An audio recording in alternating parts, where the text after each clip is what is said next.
asset recovery mission. Get ready for a tale that will leave you astounded and questioning the very fabric of trust.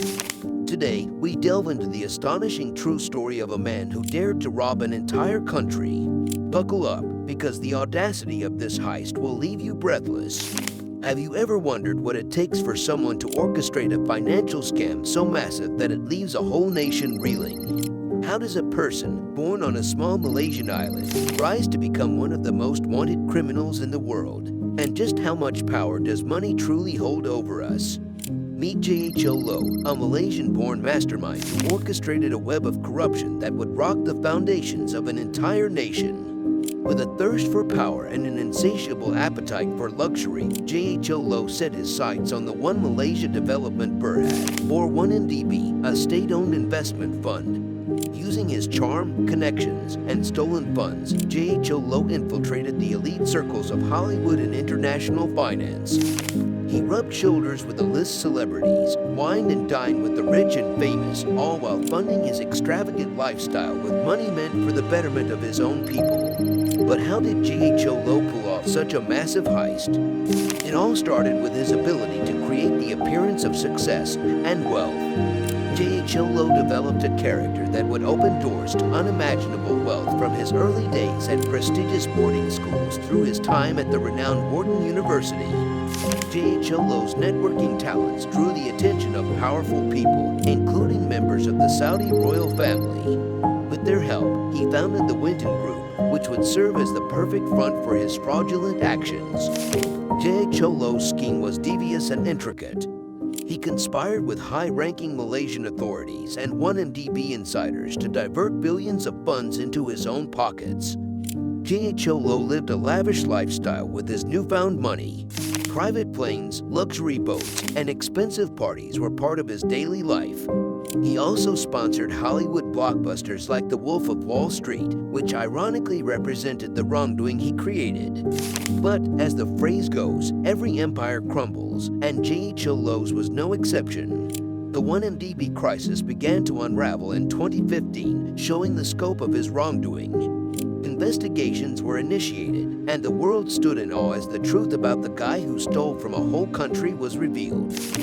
With the support of his wealthy elite friends and the confidence of Malaysia's Deputy Prime Minister, Najib Razak, Jho Low saw an opportunity to further strengthen his position.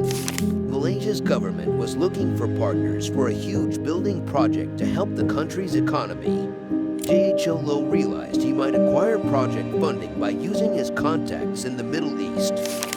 Jho Low established himself as a prominent player behind the scenes by arranging for Middle Eastern businessmen to fund Malaysia's development projects. Jho Low contacted Najib Razak with this plan, providing him the opportunity to claim credit for the trade and boost his reputation among Malaysians.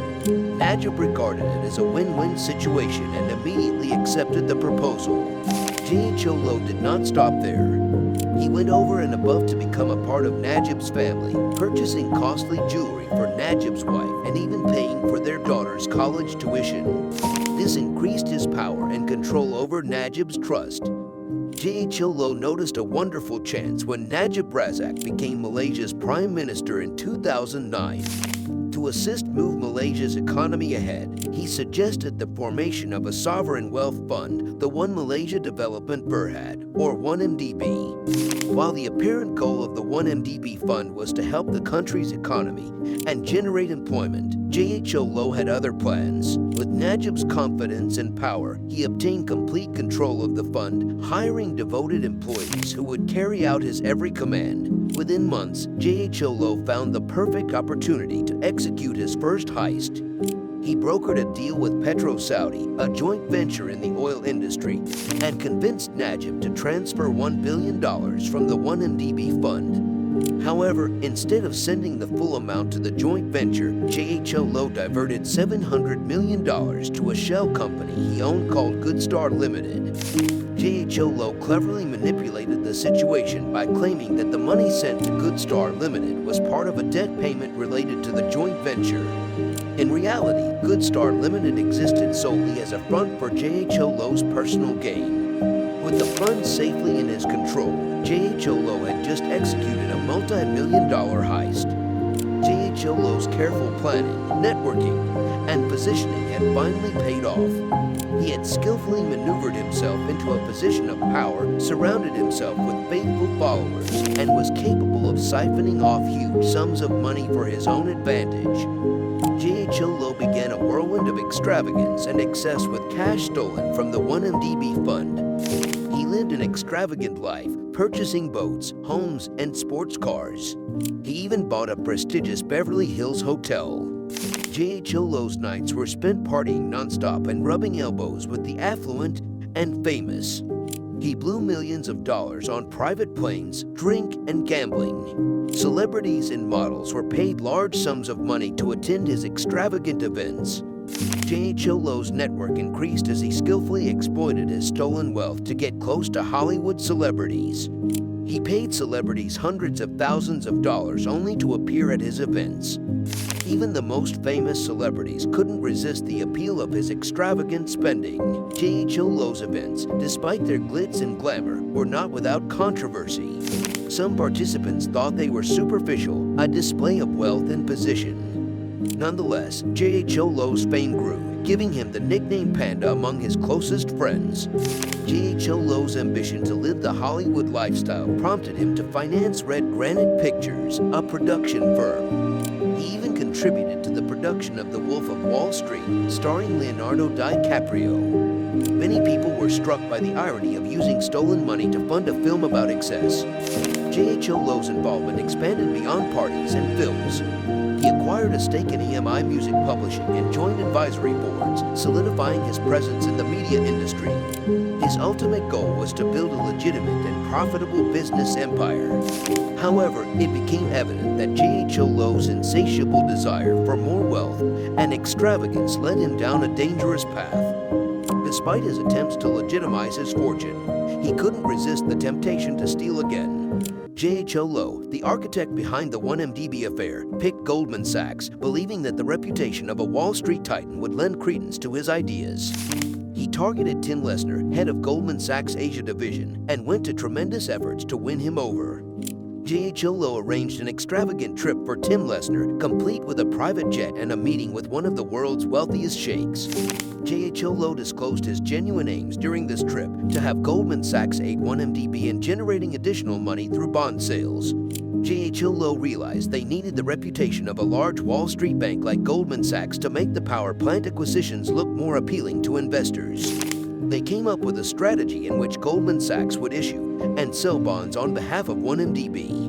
Investors were assured that their money would be used to build power plants. However, this was not the case. Jho Low had been funneling billions of dollars from bond sales into his own offshore shell companies. The funds were supposed to be invested in power plants, but instead were diverted for his own use. Some of this money was used to pay off everyone involved, including Goldman Sachs' Tim Lesnar. Jho Low's wild spending spree continued, thanks to billions of cash in offshore accounts. He amassed opulent art collections, sprawling estates, and lavish parties. He even arranged kickbacks for Malaysian Prime Minister Najib to keep him pleased and avoid criticism.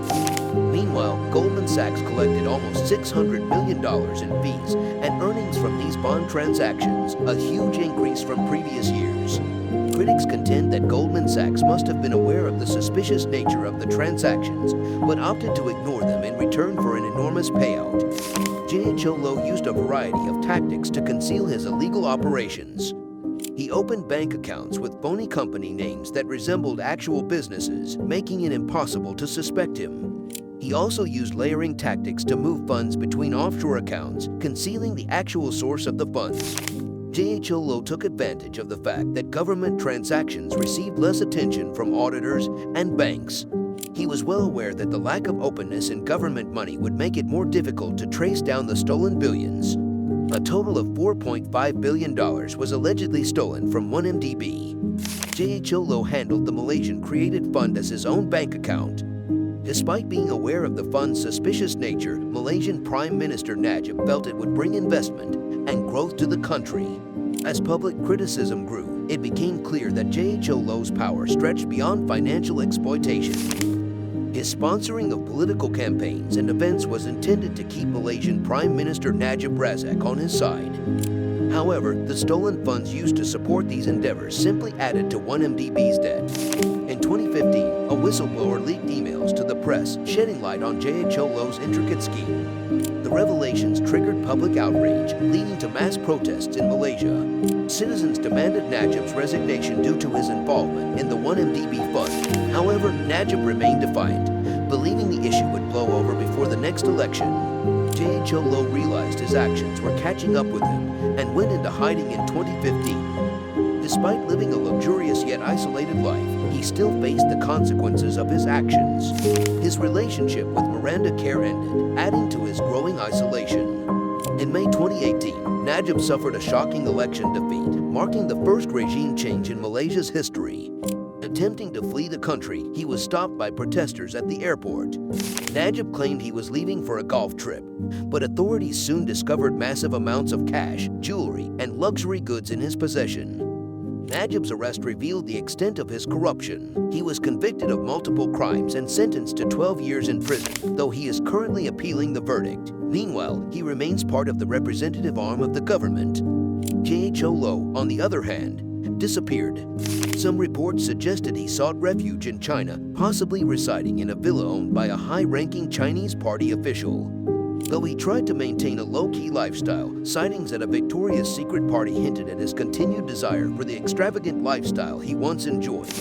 Throughout this scandal, it is crucial to remember the ones who suffered the most were the Malaysian people. Billions of dollars meant for development projects were stolen, leaving the country burdened with debt. The promises of progress and prosperity turned into a painful betrayal. The 1MDB crisis is a painful reminder of how easily the financial system can be manipulated and how individuals in power and large institutions frequently turn a blind eye to suspicious behavior as long as profits are generated. However, the consequences are far-reaching, affecting the lives of ordinary people.